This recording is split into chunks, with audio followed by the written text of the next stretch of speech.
He was scared. He tripped and fell. He must have been so scared. I'm so sorry, Ron.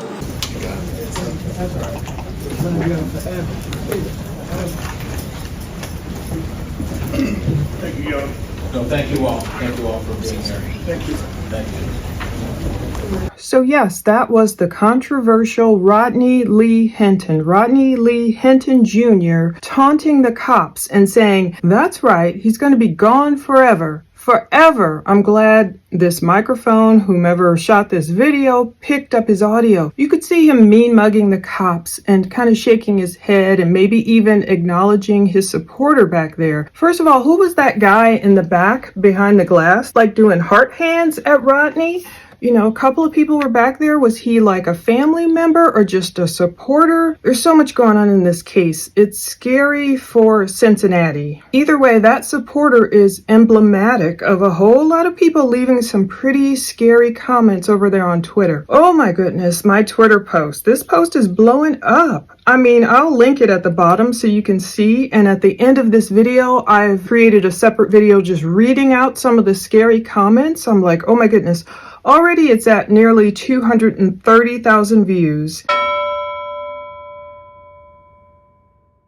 I posted this little snippet Saturday, May 3rd, 2025. The state of Ohio versus Rodney L. Hinton. Rodney Hinton Jr. He's 38. He's mean mugging these officers. It was during his first court appearance as he left the courtroom. So we know this is the man accused of hitting and killing a Hamilton County deputy in Ohio with a car near the University of Cincinnati. It happened one day after Rodney's son, Ryan Hinton, only 18, was shot and killed by police. We're going to talk about this case, and these comments are so scary, the way this case is blowing up. Oh my goodness. But Rodney has a scary number of supporters, and I'm trying to tell myself, keep it all in perspective. Just because a certain amount of people are reacting in one way, that doesn't mean everyone in the country feels this way. It's just scary. We'll get to that later. Thank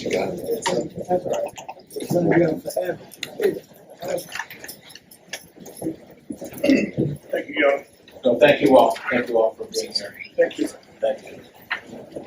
So when Rodney is telling those cops, that's right, he's going to be gone forever, was he speaking about his 18-year-old son and his own pain at watching Ryan Hinton get shot and killed by police? He had just watched the body cam video. Apparently, Rodney had just attended this presser. At the presser, we can see Chief Teresa breaking down what happened on May 1st. Allegedly, Rodney was watching that presser. He must have been there at the presser or either watched it and left early and immediately went on May 2nd on Saturday and just plowed over this retired unrelated officer whose name has been released. So to give you an idea, this is 2500 Warsaw. I'm going to step out in front for a minute. Warsaw Avenue is down here. This is the long driveway. It goes up a hill. Where the incident occurred is at the dead end of the parking lot back here. You'll see vehicles there now. You'll see a photo. The stolen car that we're going to talk about was backed into a parking spot back there.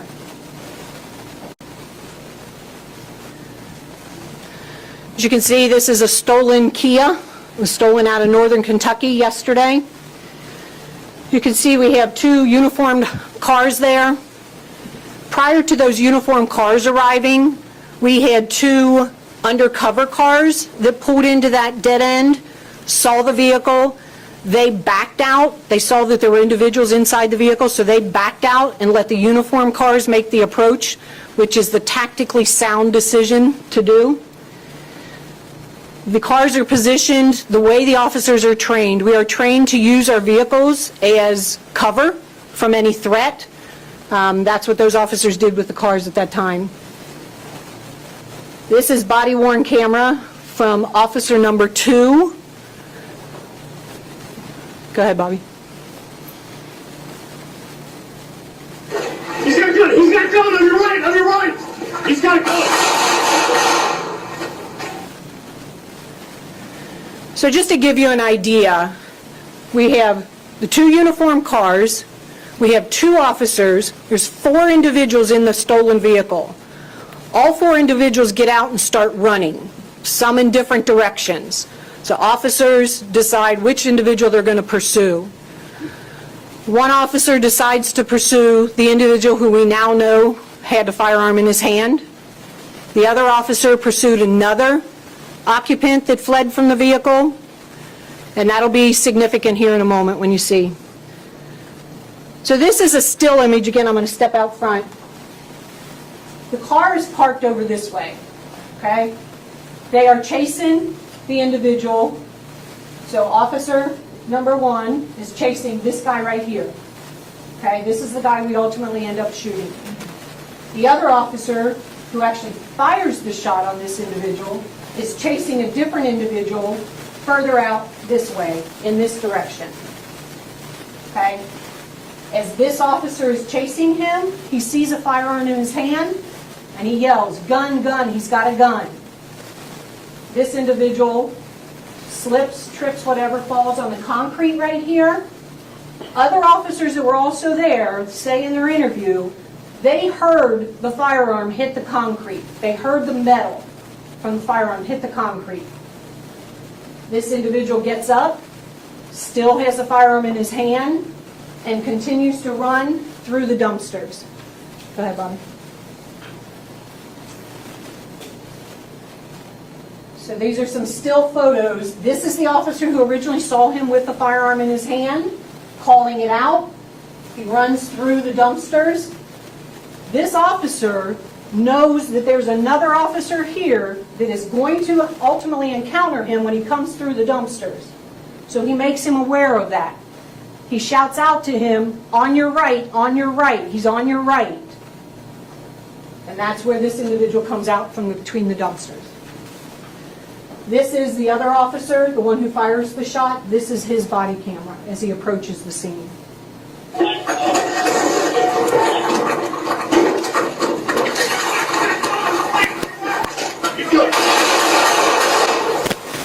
Get the fuck down!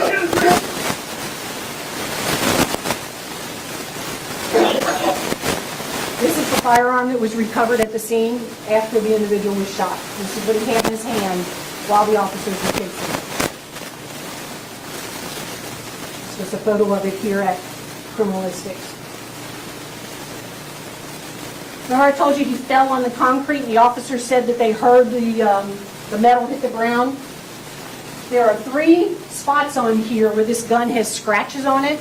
We believe those occurred when he hit the ground with the firearm. What type of firearm is that? Semi-automatic. I don't know the make and model. This is a second. Sorry, Bobby, can you go back 1 frame, please? This magazine was in the firearm. That's an extended magazine, so it holds more rounds. Go ahead. This is a second magazine that was located in his sweatshirt pocket, his jacket pocket. And that is the magazine from that second magazine. This is another firearm that was located inside the stolen vehicle. This is a firearm that was also stolen out of northern Kentucky sometime yesterday, early yesterday morning. Approximately, we believe, based on timelines, this was stolen from a vehicle in northern Kentucky, and then they went on to steal the vehicle that's involved in the incident. So because we are still attempting to 100% verify the individual's identity, the individual who we shot, we're going to list him as John Doe until we can 100% verify that for you. Let's talk about all this, and let's go in order. You know I like a good timeline, so let's start here. On December 20th, 2024, just last December, the Hamilton County Sheriff's Office posted this to Facebook, a little photo. We recently celebrated the retirement of Deputy Larry Henderson. Deputy Henderson served for 33 years with the Hamilton County Sheriff's Office as a bomb technician, dive team member, and federal task force officer. He will continue to serve as a special deputy. Congratulations and best wishes to Deputy Henderson. Little bells and celebration. Hamilton County Sheriff's Officer retirement celebration. Less than 5 months later, Larry unfortunately would be dead. I mean, he had just retired. What happened, to explain the chain of events, because some people are a little confused. But on May 1st, Thursday, May 1st, the Cincinnati Police Department went live on Facebook. This is Thursday, just a few days ago. They were explaining what happened earlier that morning. So the update from Police Chief Teresa, and I don't know how to say her last name, it was in reference to an officer-involved shooting happened that morning, 9:30 a.m. She talks about the stolen vehicle in the parking lot of the apartment complex at 2500 Warsaw Avenue, Cincinnati, Ohio. I'll let you watch that presser now.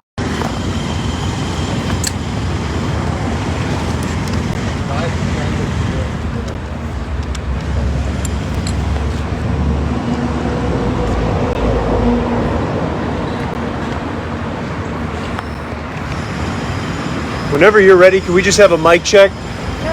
You guys ready? 1, 2, 3. 1, 2, 3. You good? All right. All right. Good morning, everybody. Thanks for being here. Which was under different circumstances, but so earlier this morning, our fugitive apprehension unit, along with uniformed officers, became aware of a stolen vehicle in a parking lot of an apartment complex, 2500 Warsaw Avenue. When the uniformed officers rolled up, 4 individuals ran from the vehicle. One of them, at least one of them, was armed with a firearm. Several officers gave chase, and one officer discharged his firearm towards the individual who had a firearm, struck that individual. That individual is deceased. The other 3 continued to run. We've apprehended 2 of them. There is still one that we are looking for at this time. And like I said, the individual who was shot is deceased. A firearm was recovered near where he collapsed in the scene. Do you know whether the officer was fired upon or at least aimed at, or was he shot in the back?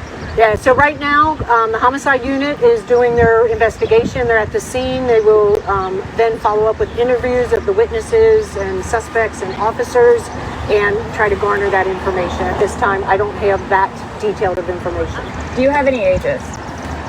Ages of the suspects? Yes. No, not at this time. Do you have a description of the person that got away so we can get that? We can get that to you. Chief, how are your officers doing this morning? Obviously, active. Yeah, officers are good. Officers are good. Keep in mind, these are, fugitive apprehension unit. Our covert officers, they go after some of the worst of the worst. Highly trained, highly experienced, highly intelligent officers. And this is something they took upon to look into this stolen vehicle. When officers go out and answer calls for service, they never know what they're going to encounter. I think today is a perfect example of that. They encountered somebody with a firearm who did not want to comply with the officer's commands to stop. So the officers have to do what they have to do. So the officers are doing well. Thank you very much for asking that. I appreciate that. And we'll take care of them over the next few days to make sure they remain well. After dealing with that large surprise, what is it like for them to... Command to stop. Can you go into that a little bit more? Yeah, so until I hear their interviews, I'm not going to go into details. Can you walk us through what the standard protocol is for when there's a foot chase involving someone who, like a suspect who does have a firearm? Is there like a standard playbook? Not a standard playbook. Every incident that we encounter is different, but we do have procedures that they follow to put the information out on the radio, direction of travel, clothing, what they're wanted for, that type of information, to get it out to as many officers as possible that are in the area. And they do that. What is it like for officers to search such a suburban area? I'm sorry? What is it like for officers to search for someone they don't know they're looking for in a suburban area like this? Well, this is really more urban. We're an urban city. So the terrain out there, I was just there, the terrain is extremely steep and extremely wooded. Luckily, we used all of the tools that we had available to us. We had canines that were working on the street, so they got there quickly. We had drone operators who were working, so we got a couple of drones up very, very quickly. And all of that led to the apprehension of 2 of the suspects that ran. Is there still suspects that ran at the insurance file? Not yet. It's way too early. So where were the two apprehended? Was it after the chase? Were they apprehended at the scene of the apartment complex? They were apprehended further away from the apartment complex. It was a lengthy pursuit, a lengthy canine track and drone operation. So they were quite a ways away from the apartment complex. So yeah, but they were apprehended. And the shooting took place at the apartment complex? Yes, 2,500 words. Do you know how many shots fired? Not at this time. That'll all be investigation. Are the multiple scenes cleared? Is there still traffic concerns for people who are driving down this way? At this time, we have secured our resources because the fourth person at this moment has eluded our apprehension, but we will continue to work to determine his identity and apprehend him at a later time. Last question. Lockdowns for local schools as you continue to search for the suspect? No, there were no lockdowns. It was a very secluded area, this particular apartment complex, which made it obviously more safe for the community, more safe for the officers. Did we say whether it was 4 men? Were they under 30? Anything like that? I won't know that until Homicide does their interviews. All right, thank you. Okay? Thank you, everybody. Thanks, guys. I'll keep everyone apprised of the press conference.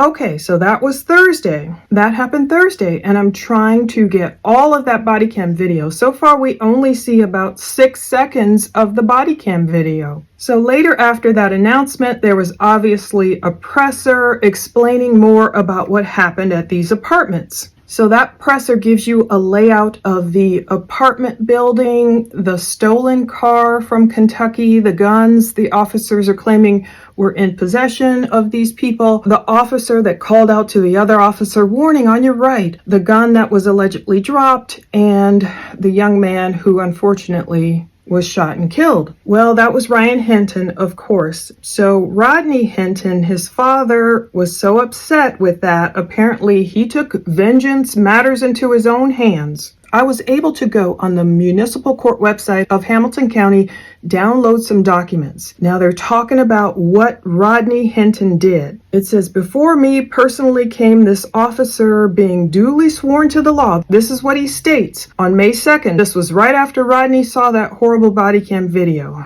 And again, I'm still trying to get the whole thing. They told me, your request is in line. We'll get back to you. I've requested so much stuff. May 2nd. In Cincinnati, Ohio, Rodney Hinton did, quote, cause the death of a Hamilton County Sheriff's Office deputy who was engaged in his duties as a law enforcement officer at the time of the offense. So based on what numerous witnesses are telling them and evidence found on the scene, Rodney was operating a vehicle traveling eastbound on Martin Luther King Drive where a Hamilton County Sheriff's Office deputy was standing on the sidewalk at the corner of the intersection outside the lanes of travel where he was engaged in traffic control. Apparently, a graduation was about to start. The deputy was wearing a uniform and a fluorescent traffic vest. Based on witness statements and evidence, the defendant, Rodney, drove across oncoming lanes of traffic through the intersection and directly at the deputy, who was struck by the vehicle, causing injuries to the deputy. That deputy was transported to University of Cincinnati Medical Center where he succumbed to his injuries and was pronounced deceased. Now, the location of that offense was 200 West Martin Luther King Drive in Cincinnati, Ohio. Scary. Some reports say he was going as fast as 50 miles an hour. And now I see why Rodney has the scars on his head and near his eyebrow. But this poor deputy lost his life. And what's even scarier to me are the reactions of people. I declare right out, I do not believe in vigilante justice. Maybe that's easier for me to say because I've never lost a loved one this way through violence, but I believe so many things went wrong here. First off, I don't know about the stolen vehicle and the guns. I just wish the people in the car, if they just would have sat still and said, okay, whatever. I hear different stories about, the car was just behind on payments and that's why it was reported stolen. I'm hearing all these different rumors. The only stuff I've been able to confirm is what I found in press conferences and, through my contact with the court, getting the documents. It's sad. The Hinton family attorneys explained that the Hinton family on the day of the crash along with Rodney Hinton Jr., this dad, they went to the meeting with the CPD, Cincinnati Police Department. They watched that body cam footage of the shooting involving Ryan with the CPD officer, and quote, the family was understandably distraught as they watched the body cam video. After the meeting, Rodney, Ryan's father, left in his own vehicle that must have been his, all crashed up, and he had not been heard from until the news of the crash. On behalf of Ryan Hinton's family, we offer our heartfelt condolences to the family and colleagues of the officer who was killed. This is an unimaginable tragedy for the community. Ryan Hinton's family is heartbroken by this tragic turn of events, and we are all devastated for the family of the officer who was killed. Now, Rodney is in jail without bond. He's charged with aggravated murder. Now, they've moved him around a little bit. I've seen as many records as I can find. Rodney Lee Hinton, 38-year-old black male, and it shows he's in Claremont County now. And it's showing he's awaiting trial. I noticed people were already searching Google, searching YouTube for Rodney Hinton trial. You know, people just want to see it happen right away. What I find from VineLink is first, he must have been in Claremont County Jail. It says he was booked in Claremont County Jail May 2nd, 11:24 a.m. So he must have been taken right from the scene of the crash right to Claremont County Jail. And then he was transferred over to Hamilton County Sheriff's Office May 2nd, 9:30 at night. But during his court appearance, we could hear the judge asking, okay, is he going back to Claremont? Would he be able to come back here and, Tuesday morning, because today is Monday, May 5th. So he's due in court tomorrow morning, Tuesday, May 6th. It's got to be complete circus. 9 a.m. tomorrow, he should be back. Right now, he has no bond. Of course, his attorney wanted the judge to assign him a bond. Tomorrow, they will discuss further if he gets a bond or not. I'm sure he'll get no bond, or if it's a bond, it'll be like $5 million or something. But during that Hamilton court appearance that happened previously, it was more than 30 members of the sheriff's office department. You could see them standing back there, and that's when he was just mean mugging all the people. And those standing outside supporting Rodney, I'm wondering again, are those family members or what? The reason I really want to see the detail of this body cam video is because, unfortunately, like the police chief said, it's so blurry. We can slow it down. We can see the officer chasing the suspect, running in between the dumpsters and everything.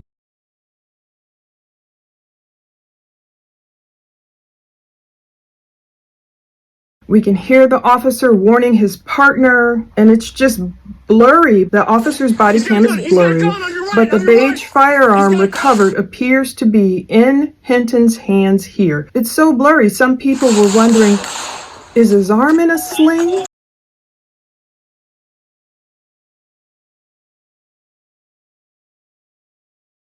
They're saying they heard the sound of the metal clinking, and it's hard because that body cam is just in motion.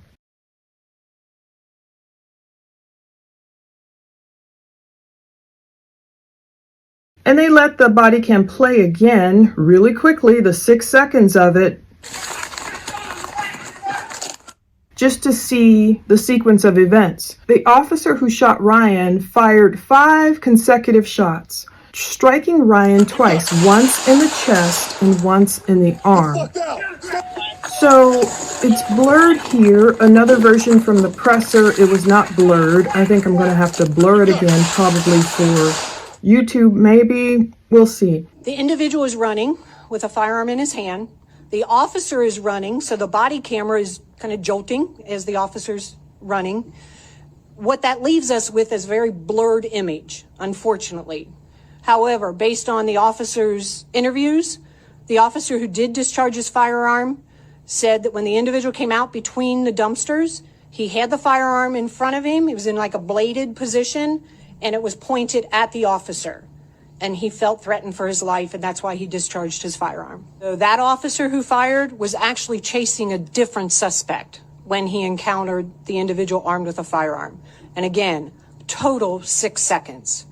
So for them to process and determine a different course of action, I think is unreasonable. So it struck him in the arm and the chest. Some people are saying, oh, he was just shot in the back, but they're saying the arm and the chest. And of course, it had to be difficult for any parent watching this to watch it. But in my opinion, vigilante justice is not right. We do have to leave room and wait for God to make things right. That doesn't make us weak. That doesn't make us a punk. That doesn't make us a simp. Whatever people are thinking it makes you. Like Luigi, I don't think Luigi is any kind of hero, gunning down a man on the street. You know, people are turning Luigi into a hero. There's all these people. I'm like, what is happening with the world? Taking the law into their own hands, and in this instance, taking it out on a man who had nothing to do with this case. Police said they performed first aid after the shooting. Of course, Ryan lost his life, and that's why I want to see the body cam video. I've seen a different case in Ohio where the officers waited so long after the suspect was down to try and render aid. It was like 10 minutes later almost. But in this case, we don't know because we don't have the full body cam. The entire shooting just happened in 6 seconds. That's why it's just so quick. And officers have to make good judgment calls so quickly. But the thing is, they are still investigating both Ryan's shooting and Rodney's fatal crash into that officer. So there's so much like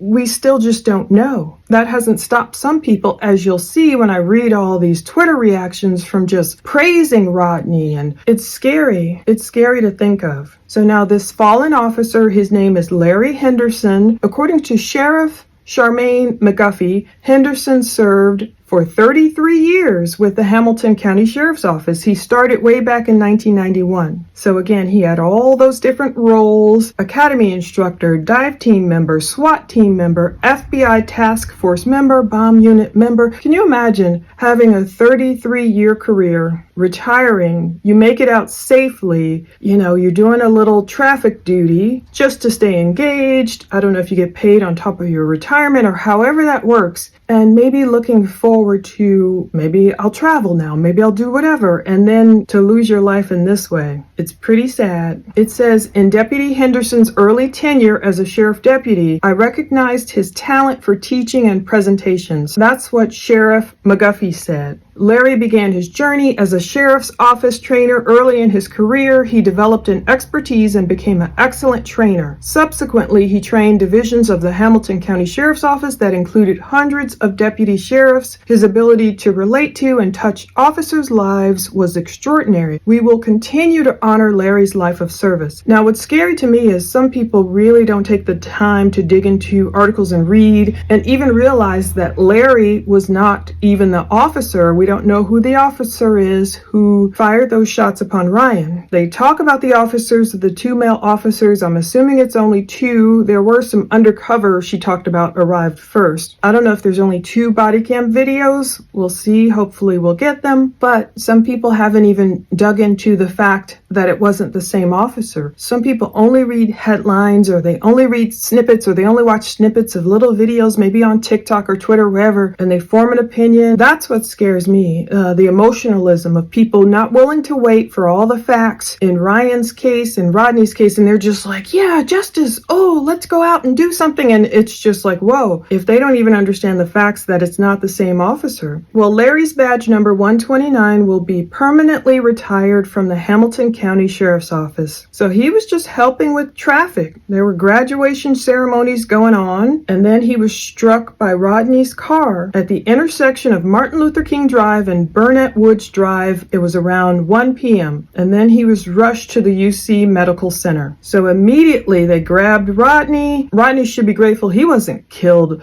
as fast and reckless as he drove into this man. But Rodney Hinton was arrested and charged immediately. We will learn more plans about the funeral procession that's planned, the funeral plans for Henderson in upcoming days. They did expect to have, of course, a funeral procession. And what's, I don't know, kind of scary in my mind's eye is to see this hot box of comments coming up. I'm about to read, oh my goodness, from Twitter, just to get a feel for the pulse of what's happening. It's scary to think of a procession, you know, loaded with officers, and you don't want a situation where the city's all riled up. I'm mean, already people are talking about precautions at their jobs. You know, I remember reading comments. Some other folks have covered this really, really thoroughly. The docket has gone over this case this weekend. True crime with strategic eyes. Excellent, excellent, excellent video about this case. I love to see the perspective of an officer. And so it was just really good. I mean, it just gives me chills thinking about hopefully this not going where I think it's going, but I hate to see, I ask myself, like, what kind of world are we living in? Everyone wants justice. Of course, we don't want any officer shooting down an 18-year-old in the wrong circumstances. We don't want that. We don't want that 18-year-old out there in a stolen car. I was thinking to myself in college, heaven forbid, it could have been me. I remember I was in the car riding with this guy who used to work for budget rental cars. He had a job there. Well, lo and behold, I had no idea this guy had stolen a car from budget rental car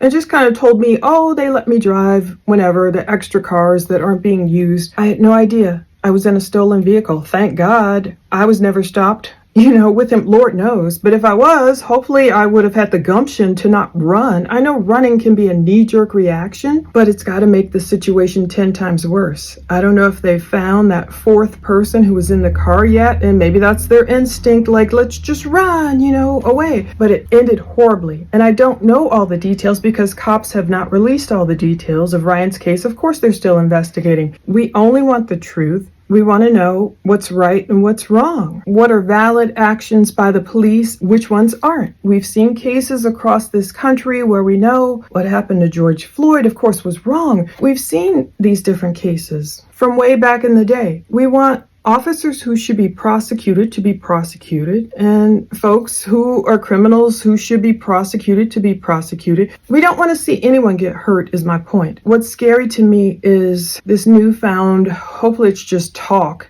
but I don't want people thinking Rodney is some kind of hero for trying to be judge, jury, and executioner, just like Luigi is not some kind of hero. These people should not be emulated. It's not something that younger people should say, yeah, I don't really like what's happening there, so I'm going to take the law into my own hands. I don't like how healthcare is going, so let me go find a CEO. No, that's not the way to go. We can fight for justice, but we have to fight in the right way, in a godly way. And some people don't have the patience, and that's the way I guess Rodney took out his grief. I wish he would have just gone home. I'm sure he's made his family a target, you know, and they may have had no idea what he was about to do. It's just scary. Let me read Deuteronomy 4:35 before I let you see all these Twitter comments I'm getting that really just saddened me and blew my mind this morning, kind of scared me. Anyway, but we don't live in fear. Cast out fear. Perfect love, cast out fear. Deuteronomy 4:35, you were shown these things so that you might know that the Lord is God. Besides him, there is no other. No one else is the Lord God. So that means whether you're a Luigi or a Rodney or whomever, you don't make yourself the all in all, the above all, omnipotent, omniscient.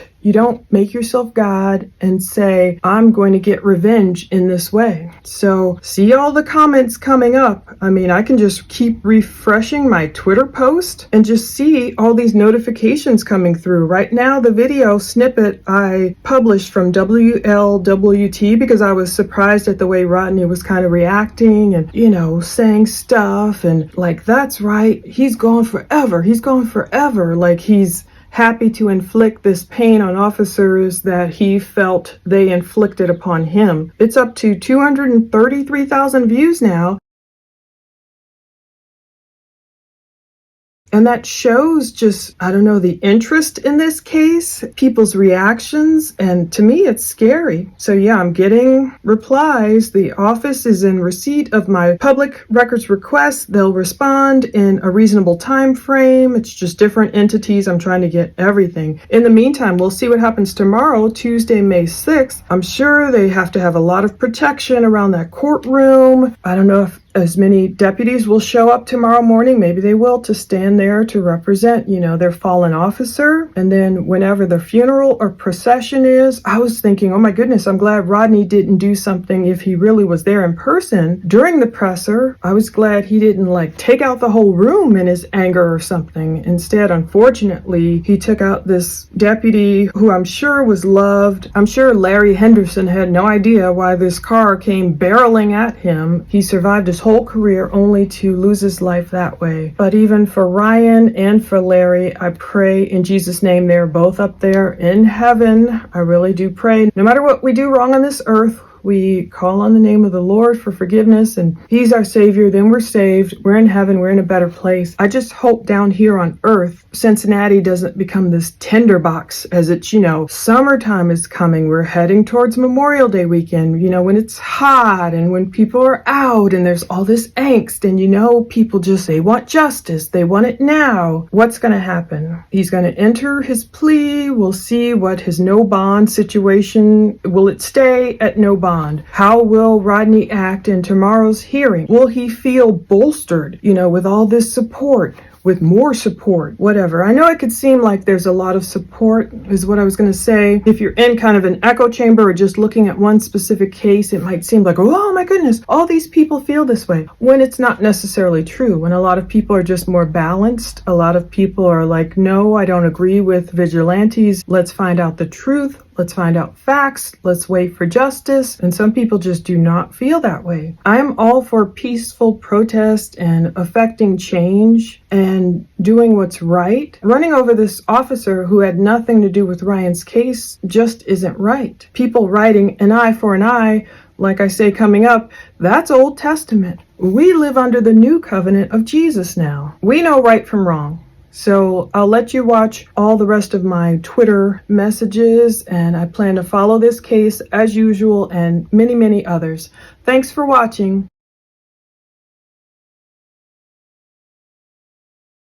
Okay, first of all, look at this. The video clip that I shared, it's already gotten 217,000 views. I just wanted to show how he was mean-mugging the officers in court. What's going to happen tomorrow? Anyway, these notifications are popping off the wall. Some of the stuff people are saying is pretty scary. A lot of people are calling Rodney a hero, or saying stuff like this. I'm not saying he's right, but I'm not saying he's wrong. Some of these I don't even know if I can read. As a police abolitionist, this falls right in line with my ideology. And a lot of people are claiming they want to free him. I doubt that he'll be free anytime soon. So people are responding to each other. They're letting them know it was not this officer who shot his son. Someone wrote, "No one wins in death.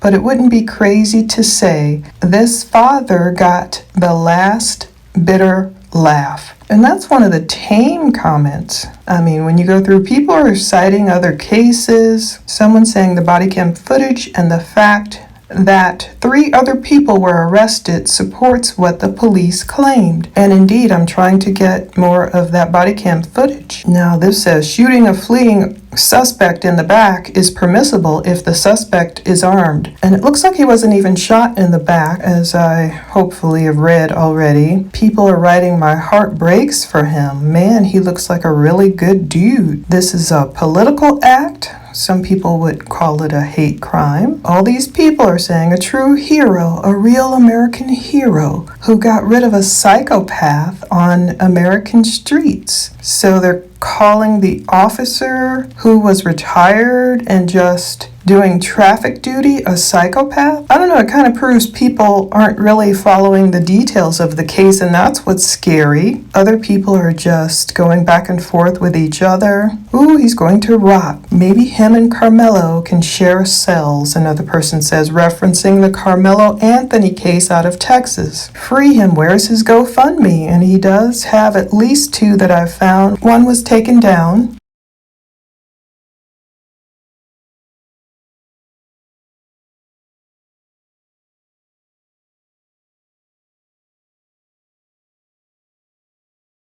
No way this dude survives until trial, right? I'm sure he'll do that in the next few months. He put it in quotes. Psycho. People are calling him King. King, I would do the same thing and hope my future kids would avenge me like that too. Good for him, someone wrote in a GIF. Look at this. Only good cop is a blank one. I mean, that's horrible. F, protesting. Only way cops will start actually being scared of their actions. State of that supremacy versus the black father. This was interesting. Boomers and Generation X ask for justice. Millennials ask for forgiveness. F around and find out. I was like, oh my goodness. Well, I know I'm Gen X and I have my boomerish ways, but I like to wait for actual facts of both cases to unfurl before, you try and determine what's what. Weird how it's totally okay for a cop to get rid of his son, but getting payback is frowned upon.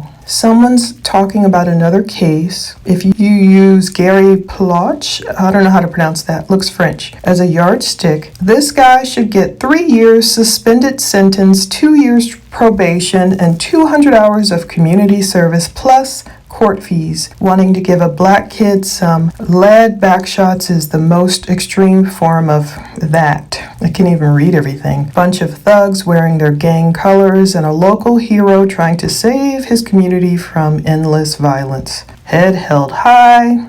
I'm just reading YouTube. I'm only reading the comments. These are not my feelings. When the state fails to hold cops accountable, basically ever, it is predictable, even inevitable, that people will find justice in other ways. And they're comparing him to Luigi. Society will support him. I don't agree with what Luigi did either. I'm not in agreement of taking matters, vengeance, into your own hands. This is late-stage populism, folks, when society begins to idolize the radicals. After this comes full-blown upheavals, and that's what I'm praying against. I don't want Cincinnati to blow up and burn over this. He's a hero. If one cop dies for every innocent person they kill, I bet they'd be a lot less trigger-happy.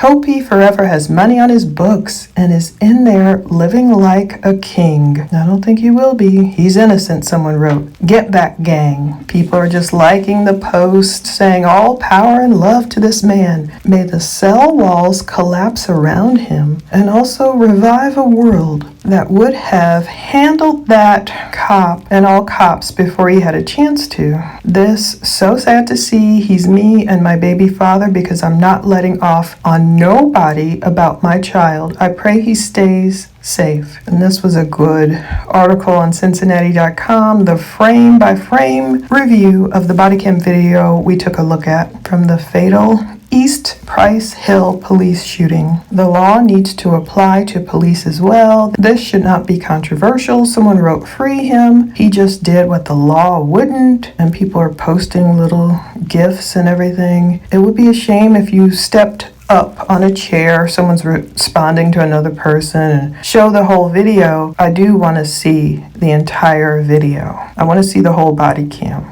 I read some of the report on this. In states with few gun laws, it's highly unlikely that a gun will be at the scene of any call. The presence of a gun when folks clearly have gun rights should not render people shot and killed by the police. Someone else wrote, they will never understand what they took from this man, how they broke him, how mighty the rage of a parent who has lost his child can be. How dare anyone cry for a cop? That's just sad. I mean, I don't know. It just makes no sense. All of this cops against civilians or civilians against cops, like trying to make the issue so black and white. I mean, I'm not shocked one bit. Someone wrote, damn, he's just like me, except I would have killed way more than one. I can't even read all the words. Free him. He's a hero. That's a father for you.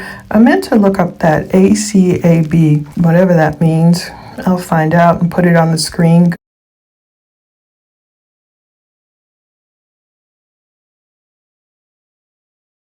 Good on him. If there was any chance at all that the officer who got rid of his son would be held accountable, then I bet the cop who got turned into road would be still oinking. Cops are their own worst enemy. You mad? Someone else wrote, oh, the cops aren't invincible. Don't let them get away with their atrocities. It would not be a shame if something happened to you. And if it happened to, that's not good to say, no matter what you're talking about. Free him and all those in the back to intimidate him. They're saying free him, all those in the back, those cops are there to intimidate him. King stuff, they're calling him a king. Hero, oh, I think it started over because there's just so much. Like it keeps updating because so many people are responding. Where's the cop that shot his kid in the back? So basically he gagged that.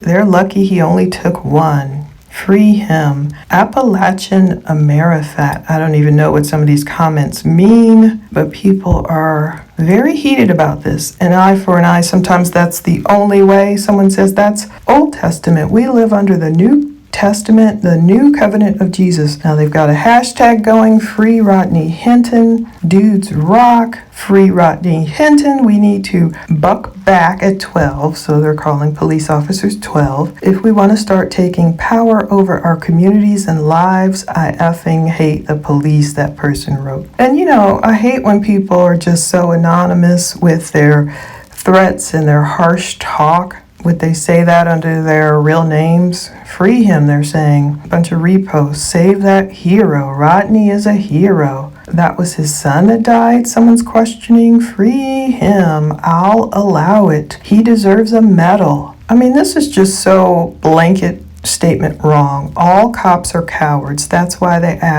show up on courts like a gang of violent thugs trying to intimidate people. Record for most domestic maltreatment people in one building. I mean, it's not that black and white. Obviously, some cops are great, some are bad. Some civilians are great, some are bad. I don't know why people can't understand that, why they think so black and white. And some people are just saying, and this was him at the arraignment.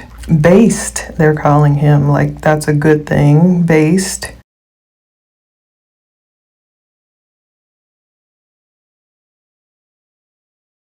Hero stuff, my favorite album.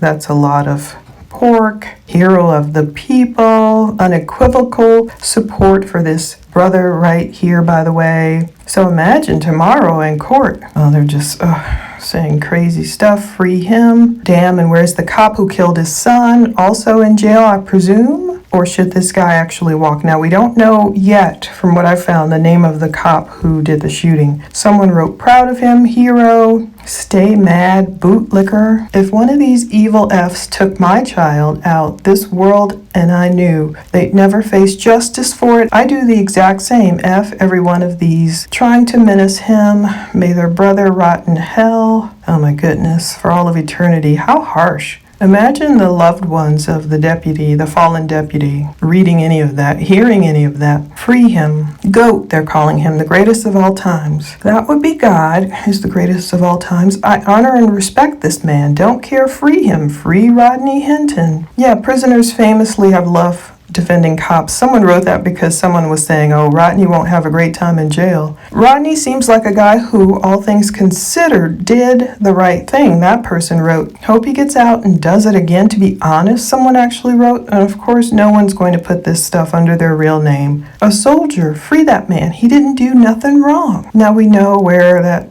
they get it from. Free him. I feel so terrible for him because police are going to torture him in there. People in prison famously love police. Free him. The law needs to apply to police as well. Again, this should not be controversial. I think I'm going to the same ones. If this was a random officer he ran over just conducting traffic, then you don't get no stripes for that. Yeah, he doesn't. I don't love cops, but I hate cowards. That's why we probably wouldn't get along very well. Someone's telling someone else to do something to a Goat, free him. I would have done the same. I would do even worse, this person wrote. I love big government, worth it, good on him. Yeah, he really don't care. He did nothing wrong. If police don't want their brothers to be touched, they shouldn't be so flippant about doing that, felling people and brutalizing people. More redacted cops. That's not good. The definition of a good father, people are saying. Free him. Hope his example inspires dozens of others. Oh my goodness, it's so scary. Free him and a federal investigation on the CPD. Innocent in what? Someone talked about the cop being innocent, that,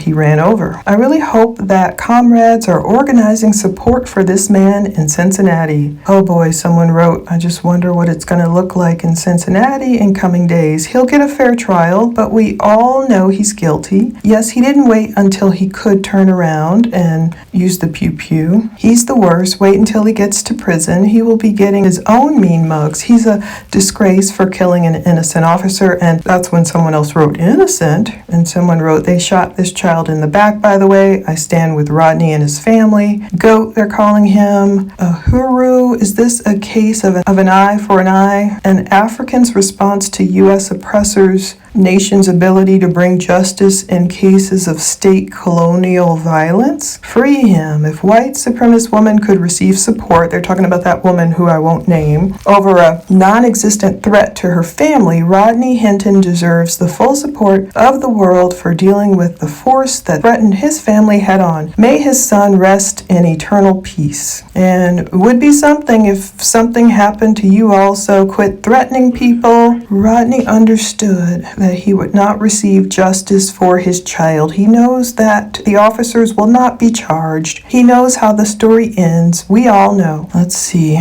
Someone saying something bad. Behavior tolerated by judges. It starts in the home. The few among us that aren't cowards get locked up or killed. He needs a public GoFundMe for his surviving kids. He has one, at least one. Different gifts and videos. Is the 13% ever going to civilize? How many more generations are needed? All that free cotton picking was just not worth it, was it? These are horrible, horrible comments. Rodney Hinton got it back in blood, like he got his revenge in blood. But the Lord says, vengeance is mine. Ryan Hinton, they're calling him basically a stain in the underwear of society, like his dad, ran from police in a stolen 2021 Kia Telluride, and when stopped, pulled a gun on police, causing them to open fire on him, resulting in his death. As the adage goes, the apple didn't fall far from the tree. 499 years of this, times almost up for this Anglo-Saxon empire known as America. You can see how they spelled it. Killing with impunity is no more. Free the real, free the land. That's what someone else wrote. It would be a shame if something happened to him in prison before the trial. RLH, real life heroes? I don't know. Don't give an ish about these high-stepping MFers. He's a legend for real. This is a piece of ish, all because his son was killed by police because his son had a damn gun on him pointing it at the cops. Clearly, this was a revenge killing. Rodney Hinton don't like police. So I think that's it. You go up and the more comments keep flowing. I'll link to this Twitter post below so you can end up seeing all the comments. But just in that little time, it's already up to 221,000 views. And it was just him doing his little mean mug perp walk leaving the courtroom.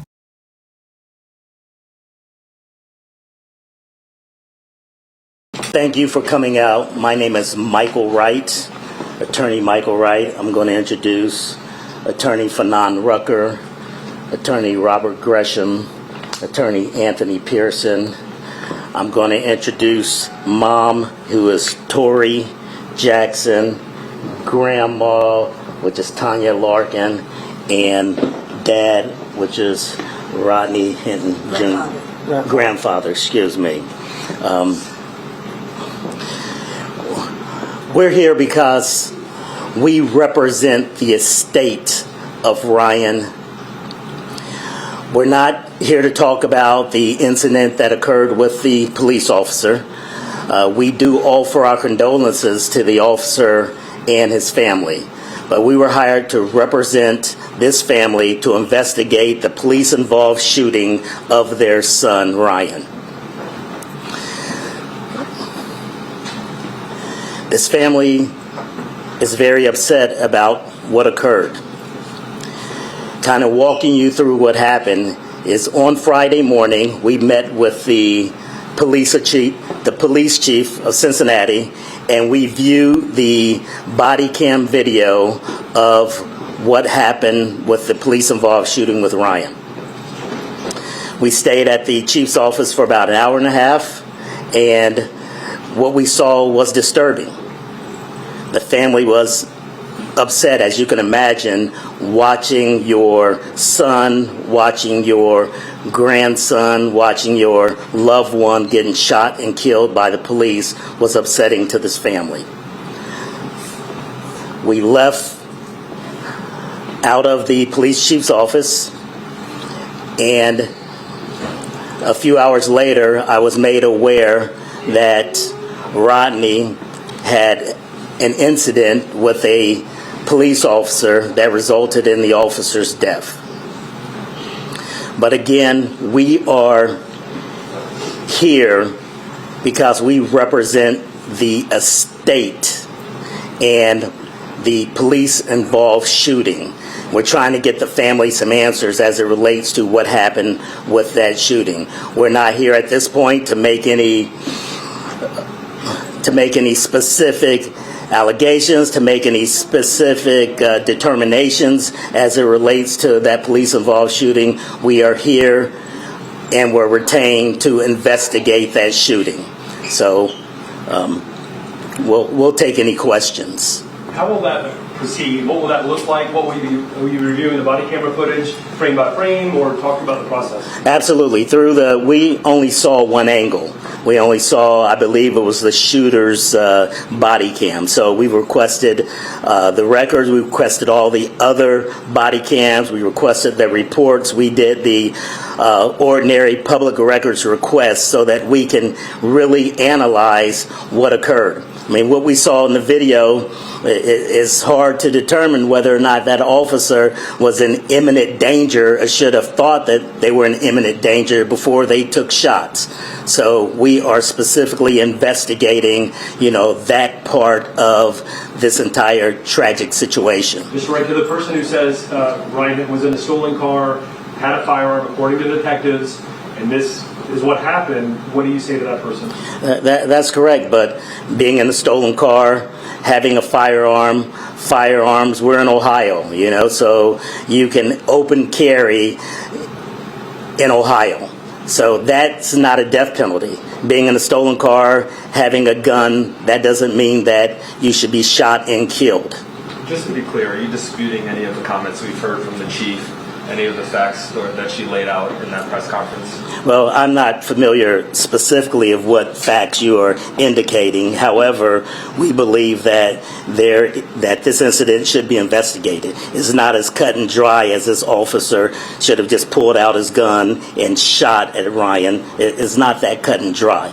So that's why we're doing the records request. We're going to analyze frame by frame each one of these videos to determine why the officer made that deadly decision to shoot and kill Ryan. The only thing we've heard so far about Ryan has been from police. Would a member of the family want to step forward and tell us a little bit about him? Yeah, of course. This is his mother, this is his grandmother, his brother, his father, his grandfather. Tell them your name. I'm Diamante Jackson. I'm Ryan's big brother. My brother, he was always like real jokester, playing with everybody. But he was making sure everybody was good. Everybody was on their toes too. Like, he was real loving. Like, you felt his love through anything he ever did for you by just hanging with you, playing the game, playing football. We used to play football outside all the time. Like, it was just us, man. How did you get the news? So crazy. Don't forget. It's cool. It's cool. Let me say something. Okay, and this is grandfather. Hold on. I'm Rodney Hinton Sr. I want to give a condolence out to the officers that got killed, my whole family. I'm asking for forgiveness, and I've been praying hard for the officer that killed my grandson. I've been praying hard for him and his family because I know he's hurting off this. If I seen in the video about my grandson, I seen two scared people.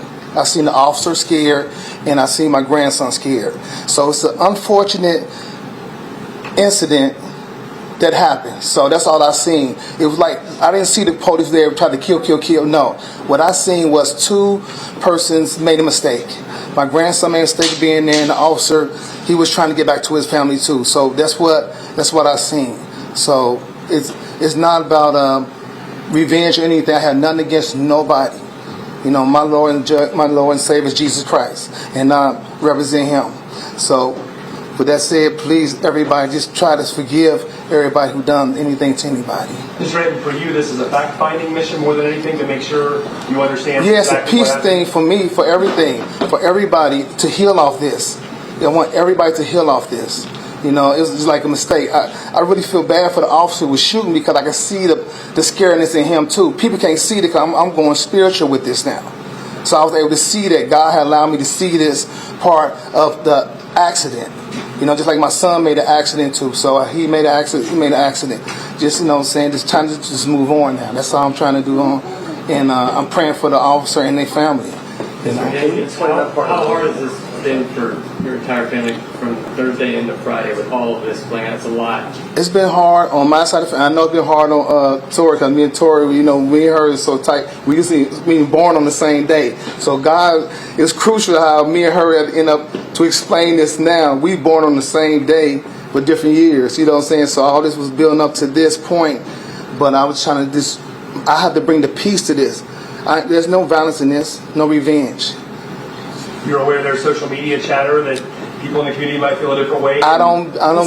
Social media. Yeah, I don't. We haven't been on it at all. I'm being no social media. I don't do no Facebook, nothing. I just rely on the power of God. That's it. It seems like there's some tensions though, based on some of those posts. Do you have like a calming message for those who are concerned over the issue? Long live Ryan. Long live Ryan. I want to say out to the media and the social Tell media. them your name. My name is Tanya Lark, and I am Ryan's grandmother. I just long live Ryan. Ryan was a sweet, gentle giant that played with everybody all the time. You see all the younger ones? That was a PlayStation buddy. He made it a point to make sure that he played with each and every last one of them whenever he was around them. He included them in the game process. He taught each one of them how to play the game. We are very close family. This is killing us. I can't even express how I feel right now about, I'm angry because it shouldn't have never happened. I want to find out exactly what steps was taken in the protocol. And if everything comes out that it's not what it should have been, we need to do something about change and training and diversity and understanding us as a black culture. We as black people, we don't deserve to be killed just because we're running away from the police. We're scared just as much as they are, whether we did something right or wrong. This is everyday life for us, being scared of the police. Take that in consideration while everybody is making comments on the parent should have did this and the parent should have did that. Okay, come on. Because I ain't worried about it. Would you care to share some thoughts? What's your name? My name is Marlon. I'm Ryan's cousin. My condolences to everybody involved in this. I just want to say, Ryan, I'm so sorry. God, please watch over the rest of my family. I want to address all the negativity and saying he was something in a stolen car, this and that. Listen, he was supposed to be at home that night and shit. Let me get this out. He had no business being in a stolen car, man. He had a bed to come home to. He slept in the car. He couldn't get in the house. All right. He called me like 6-9 times, like 12, like between 12 and 1. He called me trying to get in. Text me. And I was asleep. Ryan, I'm so sorry. This was never supposed to happen to you. Ever. I'm so sorry, Ryan. I'm so sorry, Ryan. Just know he wasn't supposed to be there. He wasn't supposed to be there. He wasn't. He was scared. He tripped and fell. He must have been so scared. I'm so sorry, Ryan. It's just that, like, just know he wasn't supposed to be there, y'all. Mr. Wright, can we ask you real quick, next steps, if you do the investigation and it unfolds, is there a possibility of litigation, or just help people understand what could be down the road? Well, again, we're investigating. When we get all the information that we've requested, then we'll make a determination as to next steps. We have to analyze all of the information we receive, all the body cams, all the different angles, and then we'll make a determination as to what next steps are. Whether that's filing lawsuit, whether that's litigation, I don't know at this point, but it's an ongoing investigation, and we will, once we get all the information, we'll then make a determination. Mr. Rodney, I just want to ask, pain that your family is feeling is clear right now, but in that statement, you made a point to notice and acknowledge the pain that the family of the fallen deputy is feeling as well. What was in your heart when you did that? Why did you find the need to acknowledge your pain as well? Well, reason why, because when Thank you. So naturally, for me, when this happened, I'm devastated because my grandson was with me the whole winter. So when goes back with he go back with his mama through the summer, and he got killed. So it was very devastating to us. Kind of a lot of anger feelings at first, but for me, I have to go to spiritual. I have to go spiritual to myself to understand what's really going on. If I can see through the fake media and all that stuff. So the media have done nothing towards me to make me feel about anything what I'm saying. Mine's all natural, coming from God. So I just, it's hurting on both sides. Everybody's hurting off this. The family, the officer, I was crying about what happened to the innocent officer. So that's all it's all about. It's all about healing each other. Everybody makes mistakes. Like I say, it was an emotional mistake by everybody. Do you know who your son was talking to during his arraignment on Saturday morning when he said he'll be? I have no more questions. I want to ask someone. Yeah. Who does the gun belong to that Ryan Hinton was holding? No, I do not, and we're not going to discuss anything related to the criminal case. We're not here to represent Rodney in the criminal matter, so that's something you have to talk to his criminal lawyer about. Just to clarify, it was his cousin who spoke and said Ryan might have been locked out that Wednesday night before that Thursday. Just to clarify, is that what he said? That's what he said. Do you know if the officer involved has been placed on administrative leave or anything like that? It's my understanding that during officer-involved shootings, the officer is placed on administrative leave. I don't know. I believe it's 7 days, but I'm not 100% sure. Mr. Wright, I know you've been around for a minute, and just the circumstances here are just incredibly unique and truly just hard to process. Having gone from Thursday and then the tragic incident on Friday, from your vantage point, I know you're staying in your lane. You're representing the estate of Ryan Hinton.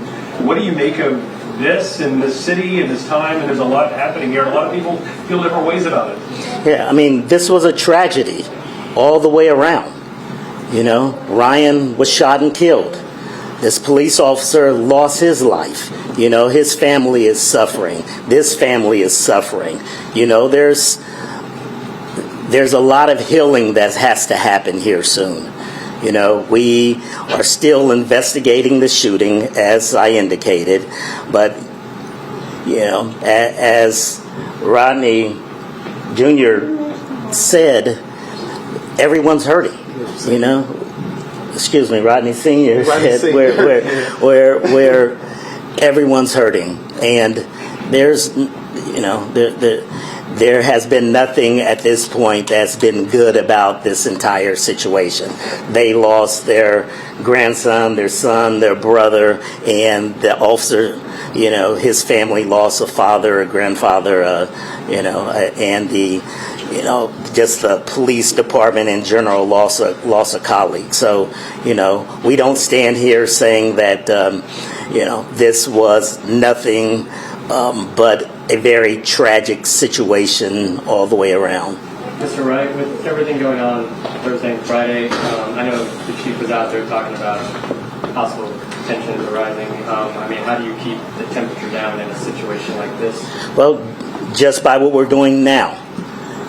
Where we want everyone to just forgive one another. We want everyone to kind of just wait and let this process, play itself out. Let's see what the investigation for the shooting of Ryan turns out. Let's wait and see what the investigation as it relates to Rodney, and just pray for the family of the officer, pray for this family. So I would hope that the tensions in this city would relax, that everyone would just wait and not rush to judgment on either side, and hopefully we can get through this this very tragic situation. Mr. Wright, too, one other question. When we all leave here today, what is one thing you or the family want us to take away from Ryan Hinton himself? That he was loved. You heard the message, that he was loved. What we know is that we have a natural tendency in society to line up along the sides that we believe, even if at some point our positions may not be supported. What we have to do in this community, as an example, is recognize that life is life. Most of us have experienced some loss in our lives. Most of us know what it feels like not to have the phone call from that person that we were able to talk to the day before. And if all of us recognize that pain, if all of us recognize that sentiment, then all of us can understand the commonality of the injury and the pain that we collectively have to sympathize with the other side. Even if we don't particularly agree with what we believe that person did before they lost their lives. Even if that's our position, we have to understand that somewhere within us has to be understanding and mercy. And that's a community offer and direction. What we're talking about, what we're doing as the Cochran firm, is about process. We're all here because of an incident. And certainly some people say, well, he was doing bad stuff. Even assuming the truth of that, there's procedures and there are policies that require those who hold life and death in their hands to move in particular ways. Our objection is the question of whether or not those policies and procedures were followed, which led to the unfortunate and tragic death of an 18-year-old. We can argue all day about all of the society problems that lead people to places where they shouldn't be. But that's not our question, nor are we trying to answer that by this process. We are answering or looking for the answer through our investigation of whether or not it was proper, whether or not the policies were followed appropriately, and whether or not by law and by facts that tragic death was considered in the eyes of the law as justifiable. I can promise you, under no circumstance are the family members who were here will ever believe that it was justifiable. Trust me on that. But I can offer to you that we collectively need to, as Senior said, find a way to love and forgive one another and look at our commonality to stop all this vitriol, this anger, this taking sides, this dart throwing, this hatred. Because there is no good that will come from it on either side. Judge Rucker, this may be a technical question for you or a family member. It was Friday afternoon around 1:30, or sorry, not Friday afternoon. During Thursday's incident, was Ryan 18? Was he in school? Was he out of school? What was his... He was going to Don, and Don just closed. And they closed, so he had not re-enrolled at CPS, for example, or whatnot. That's unfortunate, yeah. So I'm sorry that was the case. So, Mom, would you care to say a few words? Ryan's mom, just shed some light where you are? No. That's fine. Yeah, thank you. Thank you. All right, well, if that's it, we're going to end this press conference. Thank you all for coming out, and She wanted to say something. and pray for all these, and just pray for all these families. Zara, you want to say something? That's his sister. That's his only sister. Hi, I am Ryan's sister, only sister. And me, I did. No, you didn't. Oh, hi, I'm Zuri, and I am 10 years old, and I'm Ryan's only sister. And me and Ryan is 8 years apart. And Ryan was quiet. Okay. Ryan was the funniest person I ever met, and even though we used to fight a lot,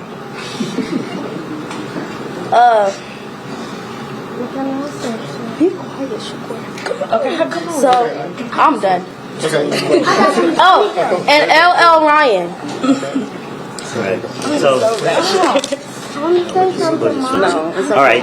Thanks everyone for coming out.